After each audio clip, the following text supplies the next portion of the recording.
manifesting me. Thanks for being here. I write, talk about, and teach manifesting. I have a book on Amazon.com called The Pocket Guide to Manifesting. Super fun, super quick, easy read that will get you moving with manifesting in the right direction and get you unstuck if you felt a little stuck on something. I also do one-on-one consultations, which I've linked to in the description box of the video if you're interested. And hey, if you like the video, give it a thumbs up. It helps other people find it. Thanks for doing so. Subscribe if you want to know when new videos are posted.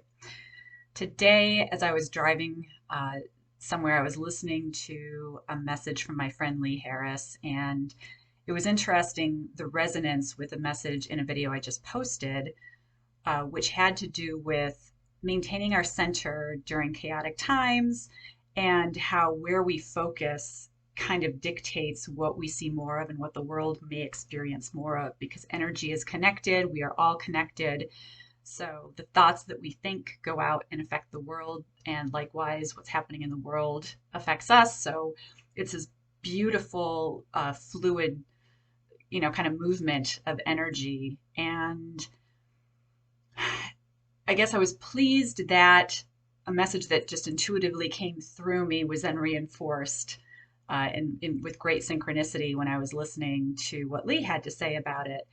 And really, it's going back to, in this world, when things are happening that don't feel great to us, whether it's in our own lives or whether it's in the world at large, we still get to choose how we perceive it and what we focus on. Where are we going to give our attention away to? Because wherever we direct energy is what we're going to grow.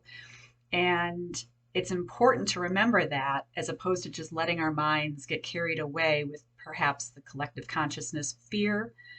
When fear is triggered, it's very easy to go into the fear body and then just kind of snowballs on itself and just creates more things to worry about. And as we give into that and succumb to that, it can get out of hand in a hurry. I'm sure everybody has an experience where they just remember it, kind of it becomes almost panic. Instead, taking the deep breath and remembering that we get to choose in every moment where we focus our energy. And that's not to say that we turn a blind eye to what's happening or act like, oh, there's no bad in the world. Listen, there's good, there's bad, there's dark, there's light. It all exists because we need all of it. If we only had good, we would have no contrast, no stepping stone for which to create better. And so that's important to remember. And so again, it's not that we turn a blind eye. It's that we look at something and we say, okay, yeah, this is happening. Rather, though, than pouring more negativity into something and, oh my God, it's awful. It's so bad. The world is coming to an end. Oh, okay. That we're adding energy when we think that way, when we say those things. If we can just kind of shore up our intentions, and I think most of us want to grow the good. I think we want to be more positive because we know positive feels good. Anytime that I have let myself slip down kind of a negative trail, and even if it's something small, like I think of somebody and I'm like, oh, these are the things I don't like about that person. Oh, I immediately, my vibration sinks. And for anybody who's in tune with energy and with their own feelings, which is a great thing to know what we're feeling when we're feeling it, because that's a great barometer for how we're manifesting and what we're manifesting. Good feels good, bad feels bad.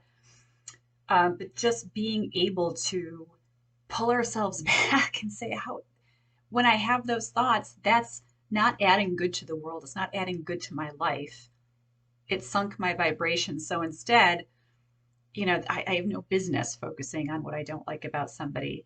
That's separation. That's the divisiveness that we've seen so much of in the world lately. Instead, what do we have in common? What are the things I really like about them? And, that separation and that divisiveness and that kind of, I call it kind of the judgment mind or the negative judgment mind, like what I don't like about something or someone. It's hardwired. It's hardwired into us, I think, from like the beginning, like, primal times, but also I know it's certainly hardwired into me just from my upbringing and probably previous lives. I mean, heck, I'm very aware of kind of the way that my mind works, but I'm also aware of the choices that I have in choosing a new thought, a new feeling, a new perception, a new way of looking at things and at the world and at people. So the more that we do that, the more we help the world. I think some people might feel a little helpless. Like, what do I do? How do I help this world right now? It seems like there's so much darkness, there's so much hate, there's so much violence. As much as you can, just acknowledge, okay, this exists. But we each can add goodness and love and light by seeking out examples of what's good. Make that a habit. Make that a habit. If you're staring at a gorgeous garden and it's in full bloom and there's so much light and color and life happening, but then there's one plant that's maybe dying. It's got it's browning leaves. It's an insect might have eaten it. This happened in my garden over the summer.